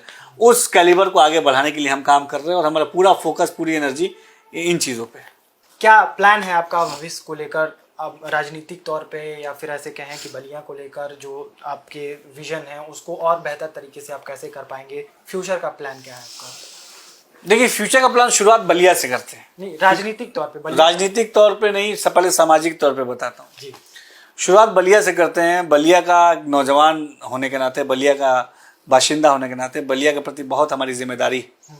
जैसे मैंने बताया कि बलिया में मेडिकल कॉलेज खुले, यूनानी मेडिकल कॉलेज खुले, इंजीनियरिंग कॉलेज खुले, इंडस्ट्रियल क्लस्टर डेवलप हो, बलिया में बड़ी बड़ी हम जो अच्छी फैक्ट्रीज को ले आएँ ताकि वहाँ पे एम्प्लॉयमेंट को हम जनरेट करें, वहाँ के जो एजुकेशन की क्वालिटी को हम इम्प्रूव करें, वहाँ के जो नौजवान हैं। देखिए, मैं एक चीज़ और ज़रूर बताना चाहूँगा कि वहाँ का जो बलिया का नौजवान है उसके अंदर बहुत पोटेंशियल है। हम वो फैसिलिटी जो वो बाहर जाके जो लेना चाहता है, वो फैसिलिटीज़ हम बलिया में ही प्रोवाइड कराएं। इन तमाम चीज़ों पे हम काम कर रहे हैं, इस रोड मैप पे काम कर रहे हैं। अभी आने वाले दिनों में हम जो हमारे नौजवान बलिया के सिविल सर्विसेज में जाना चाहते हैं, उनके लिए एक एग्ज़ाम भी कंडक्ट कराने जा रहे हैं बलिया में, जिसमें जो हमारे जो साथी जिनके अंदर पोटेंशियल होगा, कैलिबर होगा, अगर वो इस एग्ज़ाम को पास करेंगे तो उनकी सारी जो फीस है वो निःशुल्क कर दी जाएगी। और वो सारी फीस जो है वो उनको फीस नहीं देना पड़ेगा। वो अच्छी हायर एजुकेशन लखनऊ में या दिल्ली में जाके फ्री ऑफ कॉस्ट ले सकते हैं। उसका कॉस्ट हम लोग बियर करेंगे। ऐसे कई बच्चों को हम वहाँ चिन्हित करेंगे। इसके अलावा बलिया के बच्चों के अंदर स्पोर्ट्स की एक्टिविटीज़ भी बहुत होती हैं, खिलाड़ी भी बहुत अच्छे अच्छे हैं बलिया में। तो उन बलिया के खिलाड़ियों के अंदर जो पोटेंशियल है, उस पोटेंशियल को बाहर ले आना है। तो हम आने वाले महीनों में एक बहुत बड़े जो है खेल प्रतियोगिता को भी आयोजित कराएंगे जिससे बलिया उस मंडल में ऐसा देखा जाता है कि मतलब वहाँ पे स्पोर्ट कॉलेज गोरखपुर में है, लेकिन स्पोर्ट कॉलेज के मामले में यूपी मतलब 2 स्पोर्ट कॉलेज है मेरे जानने से। बलिया में भी प्रस्तावित है स्पोर्ट्स कॉलेज, मैं आपको बता दूं। और स्पोर्ट्स कॉलेज के अलावा वहाँ के खिलाड़ियों को प्रोत्साहित करने के लिए हम जल्द ही जो है हम वहाँ पे बहुत सारे स्पोर्ट्स एक्टिविटीज़ को भी इंट्रोड्यूस करेंगे, जिससे जो हमारा साथी जो खेल कूद में अच्छा है, जो जिस स्पोर्ट्स में आगे जाना चाहता है उस स्पोर्ट्स में उसको आगे हम हेल्प करें ताकि उस स्पोर्ट्स में आगे जाए।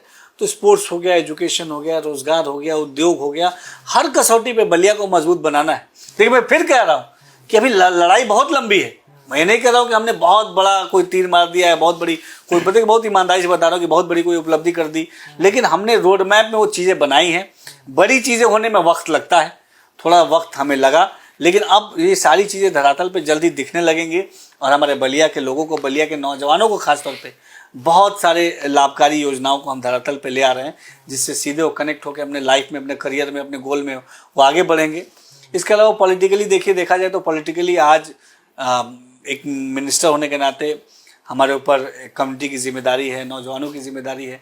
इस तमाम जिम्मेदारियों की गंभीरता को हम समझते हैं और पूरी ईमानदारी और तत्परता से उन तमाम एजेंडे पे हम काम कर रहे हैं। और निश्चित तौर पे अपने समाज को विकास के पथ पे आगे ले जाने के लिए जो भी चीज़ों की आवश्यकता होगी, उन तमाम चीज़ों को हम ज़रूर धरातल पे करेंगे। मैसेज क्या देंगे लोगों को? मैसेज साफ है, स्पष्ट है हमारे बलिया के भाइयों के लिए, तमाम नौजवानों के लिए। खास तौर पे मैं बार बार नौजवान इसलिए बोल रहा हूँ कि मैं खुद एक नौजवान हूँ, तो मेरी एक जो स्ट्रॉन्ग फीलिंग नौजवानों के साथ बहुत अच्छी कनेक्ट होती है। तो मैं नौजवानों को ज़रूर बोलूँगा कि ये समाज को आगे ले जाना ये हम सब की जिम्मेदारी है।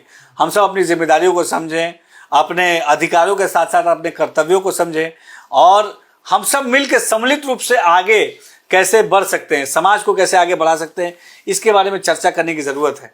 मैं ज़रूर अपने साथियों से कहूँगा कि ज़रूर हमसे चर्चा करें। मैं बहुत ओपन हार्टली आपसे ये कहता हूँ कि हम कैसे अपने समाज को, अपने ज़िले को आगे ले जा सकते हैं, इसकी चर्चा होनी चाहिए। क्या क्या कमियाँ हैं, इन कमियों की सार्थक सकारात्मक रूप से चर्चा होनी चाहिए, सकारात्मक आलोचना होनी चाहिए। देखिए सकारात्मक आलोचना भी बहुत ज़रूरी है, सार्थक चर्चा भी बहुत ज़रूरी है, लेकिन सार्थक चर्चा के साथ अपने समाज को आगे हम सब ले जाएंगे। और मैं पूरी ईमानदारी से अपने जनपद बलिया के सेवा के लिए काम करूंगा, ऐसा विश्वास दिलाता हूं। आपने मुझे जिस काबिल बनाया, मैं जो भी आपने जो मुझे शक्ति दी, उस शक्ति का सदुपयोग करते हुए अपने समाज के उत्थान के लिए जो भी चीज़ आवश्यक होगी हम वो ज़रूर करेंगे। हम सब आपकी सेवा के लिए बहुत तत्परता से काम कर रहे हैं। हमारे जज्बे में बहुत ईमानदारी है। हमारी ईमानदारी को आप ज़रूर पीठ ज़रूर हमारा थपथपाइएगा हमारी ईमानदारी के लिए, और जो भी चीज़ विकास के लिए ज़रूरी होगी हम वो चीज़ ज़रूर करेंगे। सुझाव के लिए आप ओपन हैं? ये पूरी तरह सुझाव के लिए, सकारात्मक आलोचना के लिए, सकारात्मक चर्चा के लिए ज़रूर होनी चाहिए। आपने मुझे, मैं बलिया का नागरिक होने के नाते, एक मंत्री होने के नाते मेरे ऊपर जो जिम्मेदारी है, उस जिम्मेदारी की सकारात्मक चर्चा होनी चाहिए कि भाई क्या हमने किया है, क्या करना चाहिए, क्या कमियां हैं अभी और हम क्या कर सकते हैं, किन चीज़ों पे हम कमज़ोर हैं, किन चीज़ों को और मजबूत करना है, इन तमाम चीज़ों पे चर्चा होनी चाहिए। हाँ, लेकिन सकारात्मक भाव से चर्चा होनी चाहिए। और मैं ये भी आपसे निवेदन करूँगा कि ज़रूर हम बलिया जब आते हैं, हम लोग खुद मिलने जाते हैं या लखनऊ आते हैं या कहीं भी हमारी मुलाकात जब भी हो, जो भी सकारात्मक हो सुझाव हमें ज़रूर देने चाहिए। हम क्या अच्छा कर सकते हैं अपने समाज के लिए, अपने जनपद के लिए, प्रदेश के लिए, ये भाव हमारे हमेशा मेरे अंदर है और मैं ईमानदारी से समाज के लिए, अपने ज़िले के सेवा के लिए काम करूंगा, ऐसा पूरा मैं आप सबको विश्वास दिलाता हूँ। बहुत बहुत धन्यवाद सर हमसे बात करने के लिए। बहुत शुक्रिया। आपने बहुत अच्छे से सारी चीज़ें बताई। और अगला जो सेशन होगा, जो इस इंटरव्यू पे जितने सारे कमेंट आएंगे उनको हम विश्लेषण करेंगे उनका, और उसके बाद वो सारे सवाल आपसे फिर से दोबारा पूछे जाएंगे। बहुत शुक्रिया, धन्यवाद।